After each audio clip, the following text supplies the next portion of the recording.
Pickling feels like cheating because it's so easy, yet it's so transformative. You can take something spicy and make it into something sour. You can take something bitter and make it into something tasty.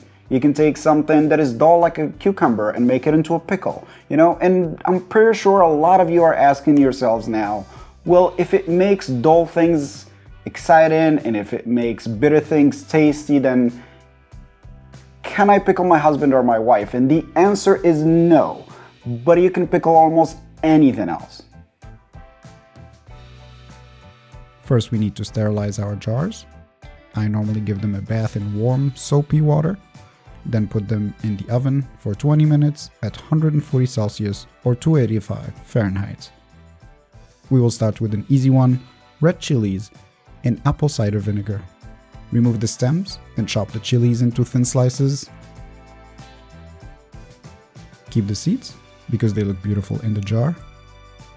The basic formula is, for each 2 tablespoons of apple cider vinegar, you need 1 teaspoon of salt and 1 teaspoon of sugar.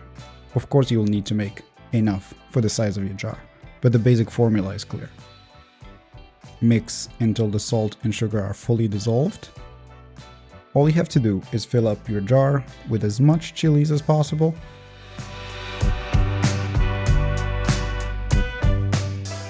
Then pour the vinegar mix on it, and that's it. No cooking or anything. Let it sit in the fridge for an hour, and you can already try it.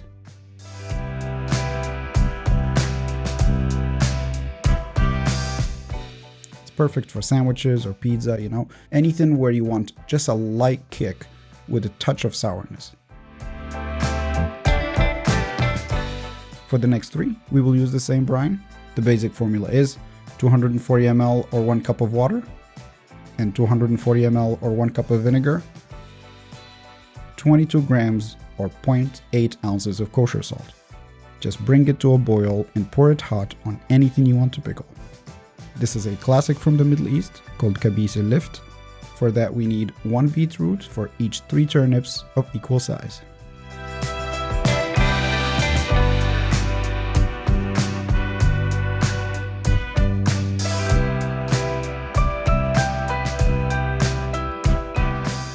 Peel everything and chop it into equal size long strips.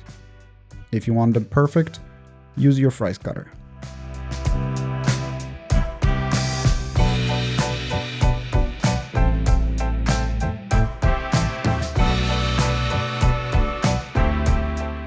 Pack it with as much as possible, but make sure that the beets are equally distributed in the jar. Fill all the remaining space with the brine, close it, flip it, and let it cool down to room temperature. Once it cools down, leave it in the fridge for a week, and after that you can start using it. The beets give their beautiful colors to the turnips. It's perfect for any sandwiches, especially vegetarian sandwiches, falafel wraps, you know. You have creative control. This one is my personal favorite. Pickling muffles the harshness of the onions and you are left just with flavor, crunch, and a beautiful purple color that looks really amazing and add a nice contrast to salads and sandwiches. So, chop your onions into thin slices. Roast 2 teaspoons of coriander seeds.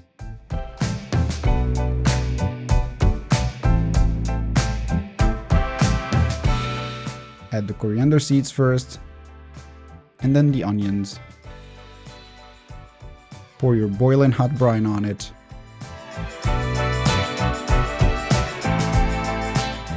Close it, flip it, and let it come back to room temperature. Store it in the fridge for a week, and after that, this is what you get. Just look how beautiful this is.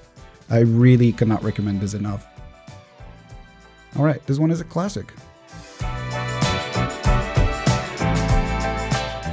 Chop small cucumbers into long strips.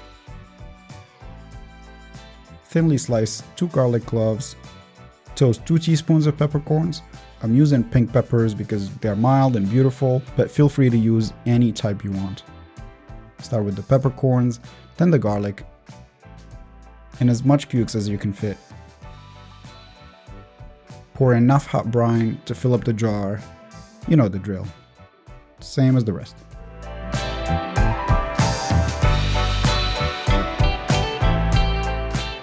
And after a week, enjoy all your pickles.